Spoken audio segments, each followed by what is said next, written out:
பரமா, தயவு செஞ்சு என்னன்னு சொல்லுப்பா. ஃபோன் பண்ணி உடனே வாங்கன்னு சொன்னேன். என்ன விஷயம்னு சொல்லு பரமா. யோ, கரெக்டாக சொல்லு. உன் பொண்ணு இப்போ இந்த கோயிலுக்கு தானே வருவா? ஆமா பரமா, இளமதி வர நேரம் தான். வந்துடுவாப்பா.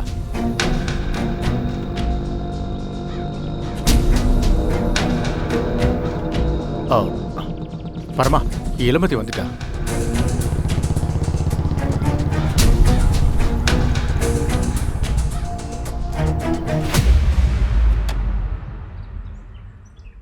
என்ன ரிஷி சார் கோவிலுக்கு?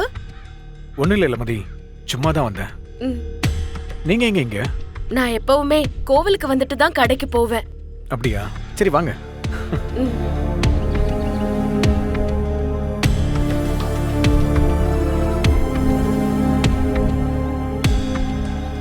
என்னப்பா கடைக்கு போறேன்னு சொல்லிட்டு இங்க இருக்கீங்க?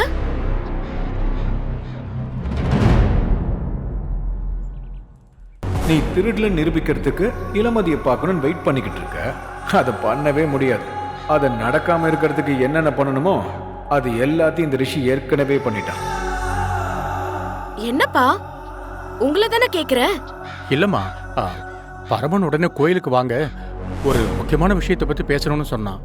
அதனாலதாம்மா வந்தேன். அப்பா அவனுக்கு தான் வேற வேலை இல்ல, நீங்களும் ஏன்பா? சரி இருங்க, நான் போய் சாமி கும்பிட்டுட்டு வரேன். ரெண்டு பேரும் சேர்ந்தே கடைக்கு போலாம். இளமதி நில்லு.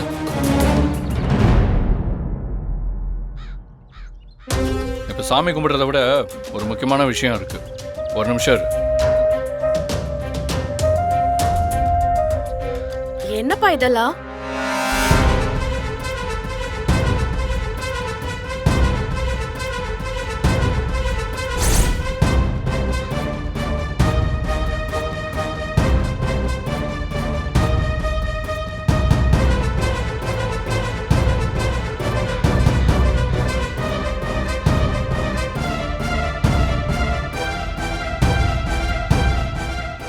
இளமதி, நீங்க பேசிட்டே இருங்க, நான் போய் அர்ச்சனை தட்டு வாங்கிட்டு வந்துடுறேன். இதை வந்துடுறேன்.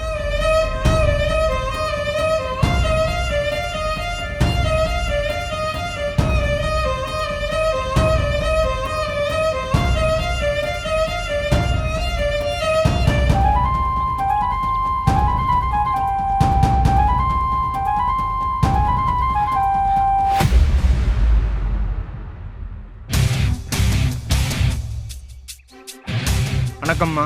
வணக்கம் நல்லா ஐயா. இருக்கியாம்மா? நான் நல்லா இருக்கேன். நீங்க எப்படி இருக்கீங்கய்யா? நான் நல்லா இருக்கேம்மா. தாத்தா, நீ சௌக்கியமா நான் சௌக்கியமாங்கிற விசாரிப்புலாம் அப்புறம். முதல்ல வந்த விஷயம் என்னங்கிறத சொல்லுங்க. அதானே இப்போ முக்கியம். அம்மா, ஜூன் 2ஆம் தேதி உன் கடையில் துணி திருட்டு போச்சுன்னு சொன்னாங்கல்ல, அது உண்மையாம்மா? ஆமாங்கய்யா, துணி திருட்டு போனது உண்மைதான். அதுக்கு காரணம் கூட இந்த பரமன் தான போலீஸ் சொன்னாங்க. அதுக்கு வாய்ப்பே இல்லைம்மா.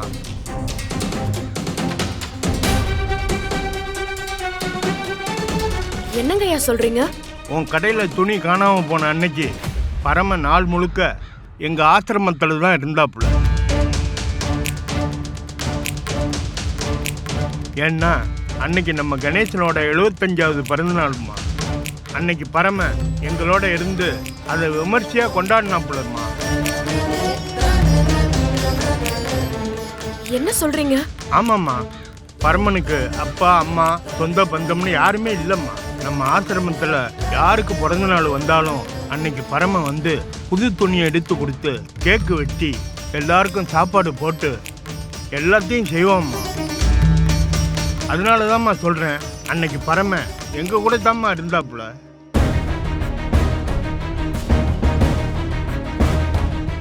சரிங்கய்யா, எனக்கு புரியுது நீங்க என்ன சொல்ல வரீங்கன்னு. ரொம்ப நன்றிங்கய்யா.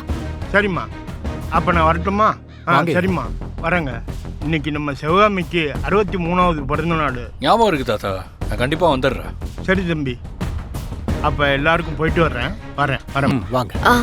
இளமதி, நான் தாத்தாவை விட்டு வந்துடுறேன். நீ போய் சாமியை கும்பிடு. வாங்க தாத்தா.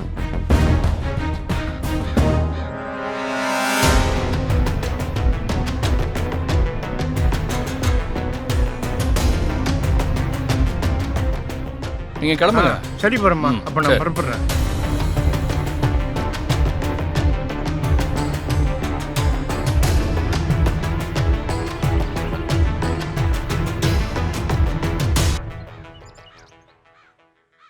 பரமா, நிஜமாவே நீ சொன்ன மாதிரியே நீ திருடன் இல்லைன்னு நிரூபிச்சிட்ட. இப்பதான் பெருசு மனசுக்கே நிம்மதியா இருக்கு. என் மனசுல இருந்த பாரமே இறங்கின மாதிரி இருக்கு. கொஞ்சம் நிறுத்துறியா?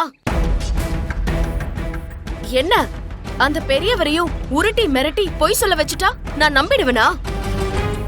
என்னம்மா இப்படிலாம் சொல்ற? அந்த பெரியவர் வந்து சொன்னப்போ சரி சரின்னு சொன்னியம்மா. வயசுல பெரியவரு, அவர் வயசு வித்தியாசம் பார்க்காம பரம மிரட்டி பொய் சொல்ல வச்சிருக்கும் போது நான் என்ன சொல்ல முடியும்? அதனாலதான் போகட்டும்னு விட்டுட்டேன். பாக்குறதுக்கே பாவமா இருக்கு. எப்படி அவரை போய் மிரட்டி இப்படி எல்லாம் பண்ண முடிஞ்சது? நீ தயவு செஞ்சு பண்ண தப்ப சரி பண்றேன்னு சொல்லி மேல மேல தப்பு பண்ணாத, புரியுதா?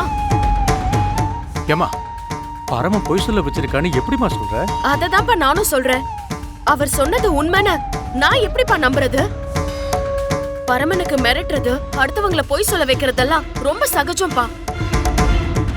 இங்க பாருங்க, என்னால இங்க நின்னு நேரத்தை வீணடிக்க முடியாது. நான் சாமி கும்பிட போறேன். இளமதி, இளமதி, சொன்ன கேளுமா. பரமா அப்படிப்பட்ட ஆள் இல்லம்மா. இன்னைக்கு உன்னை பார்த்தனோ அந்த நிமிஷத்துல இருந்து ஆன்டி ஹீரோ ஆயிட்ட. இப்ப கூட பாரு, நீ இளமதியோட கடையில துணி திருடலன்னு எனக்கு தெரியும். நான் சொன்ன இளமதி நம்புவா, ஆனா நான் சொல்ல மாட்டேன்.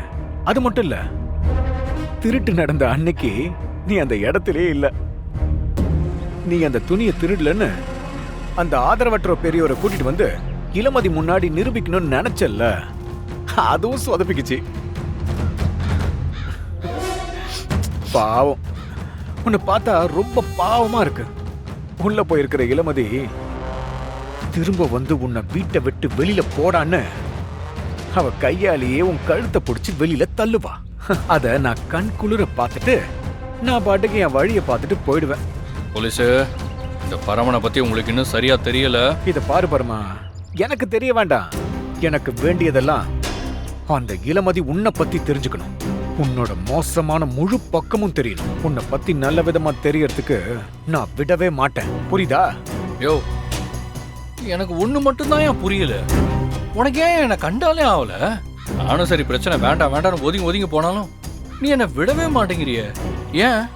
சில கேள்விகளுக்கு பதிலே கிடையாது. அந்த மாதிரி தான் இதுவும். அது என்னமோ தெரியல, உன்னை பார்த்ததுல இருந்து எனக்கு அப்படிதான் தோணுது. நீ என்னதான் ஒதுங்கி ஒதுங்கி போனாலும் நான் உன்னை விட மாட்டேன். உன்னை சீண்டி வம்பிழுத்து உன்னை அசிங்கப்படுத்த என்னென்ன பண்ணணுமோ அதை எல்லாத்தையும் பண்ணுவேன். இங்க பாரு, இப்ப கூட இந்த பூவை உன் காதுல வச்சு விடதான் நான் வாங்கிட்டு வந்தேன். இந்தா, நீ இவ்வளவு தூரம் உன்னை நிரூபிக்க போராடினதுக்கு இளமதி உனக்கு வச்சு விட்டதா நினைச்சு நீ ஏன் உன் காதுல வச்சுக்க. புடி, அட புடி.